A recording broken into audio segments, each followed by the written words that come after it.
1. Crossing the wilderness. Apannaka Jātaka. While the Buddha was staying at Jetavana monastery near Savatthi, the wealthy merchant, Appannaka, went one day to pay his respects.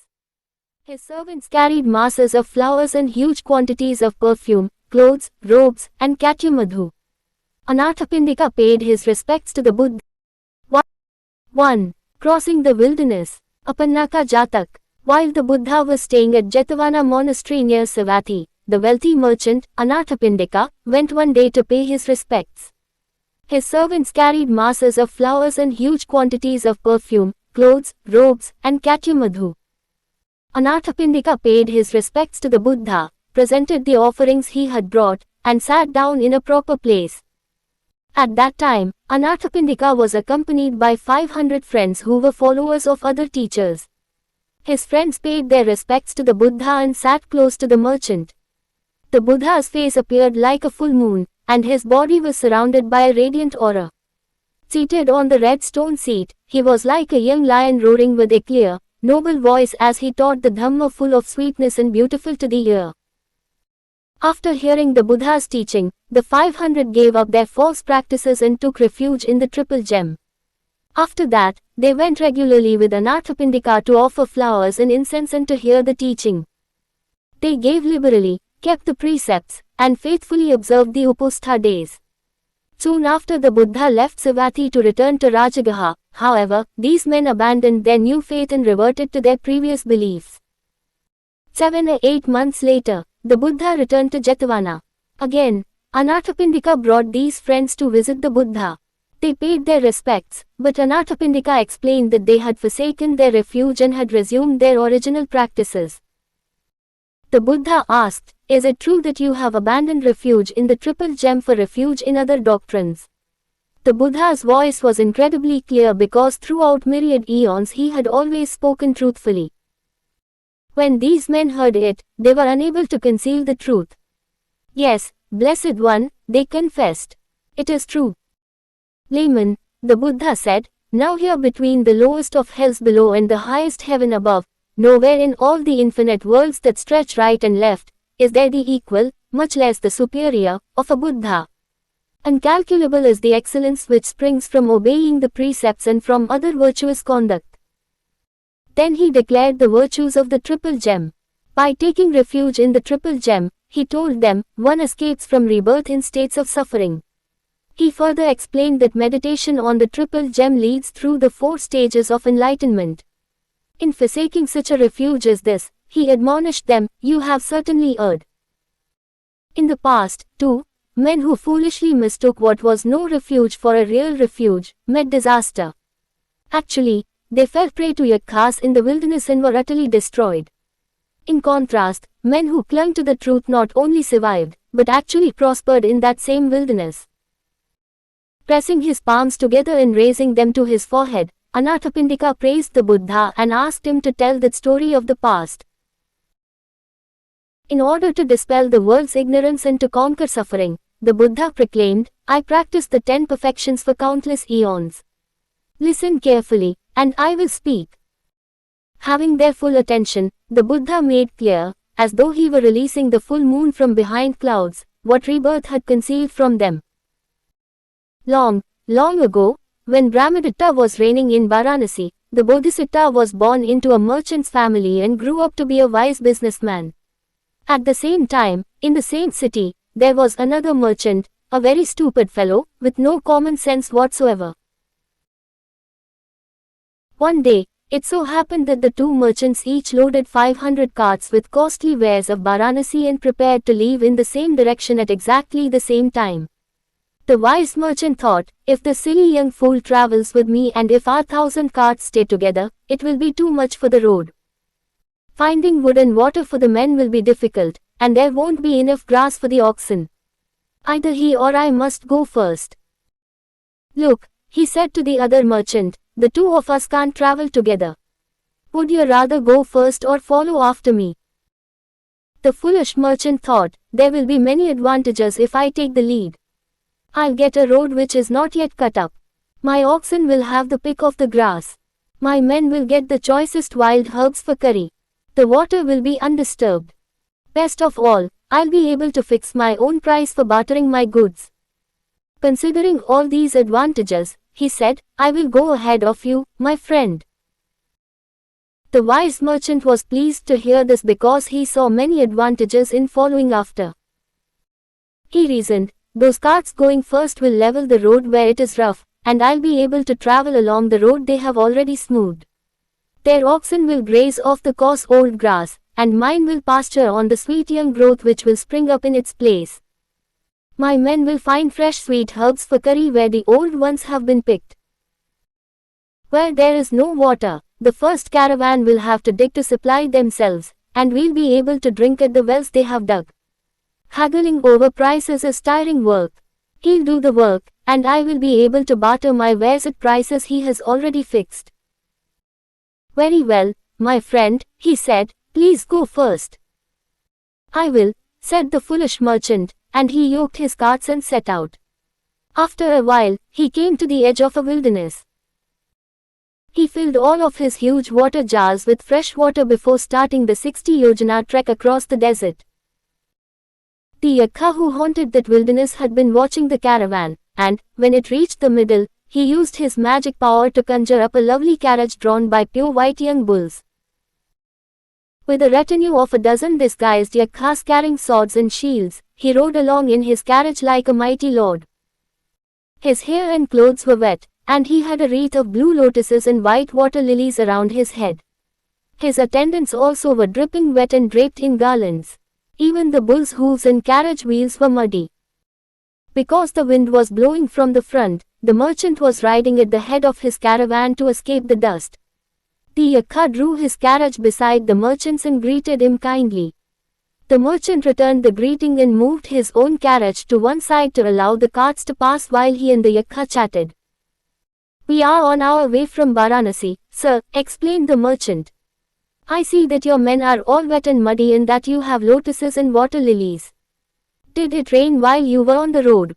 Did you come across pools with lotuses and water lilies? What do you mean? The Yakka exclaimed. Over there is the dark green streak of a forest. Beyond that there is plenty of water. It is always raining there, and there are many lakes with lotuses and water lilies. Then, pretending to be interested in the merchant's business, he asked, what do you have in these carts? Expensive merchandise, answered the merchant. What is in this cart which seems so heavily laden? The Yakka asked as the last cart rolled by. That's full of water. You were wise to carry water with you this far, but there is no need for it now, since water is so abundant ahead. You could travel much faster and lighter without those heavy jars. You'd be better off breaking them and throwing the water away. Well, good day, he said suddenly, as he turned his carriage.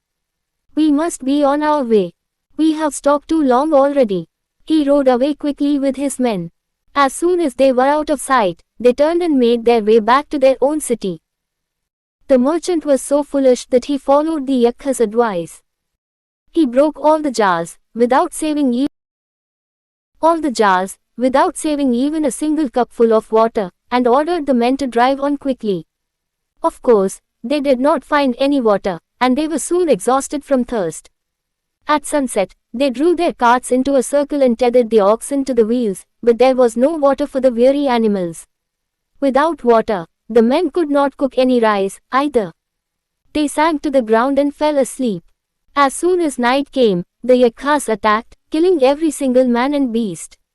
The fiends devoured the flesh, leaving only the bones, and departed. Skeletons were strewn in every direction, but the 500 carts stood with their loads untouched. Thus, the heedless young merchant was the sole cause of the destruction of the entire caravan. The wise merchant allowed 6 weeks to pass after the foolish merchant had left before setting out with his 500 carts. When he reached the edge of the wilderness, he filled his water jars. Then he assembled his men and announced, let not so much as a handful of water be used without my permission. Furthermore, there are poisonous plants in this wilderness. Do not eat any leaf, flower, or fruit which you have never eaten before, without showing it to me first. Having thus carefully warned his men, he led the caravan into the desert. When they had reached the middle of the wilderness, the Yakka appeared on the path, just as before. The merchant noticed his red eyes and fearless manner and suspected something strange. I know there is no water in this desert, he said to himself. Furthermore, the stranger casts no shadow. He must be a Jātaka.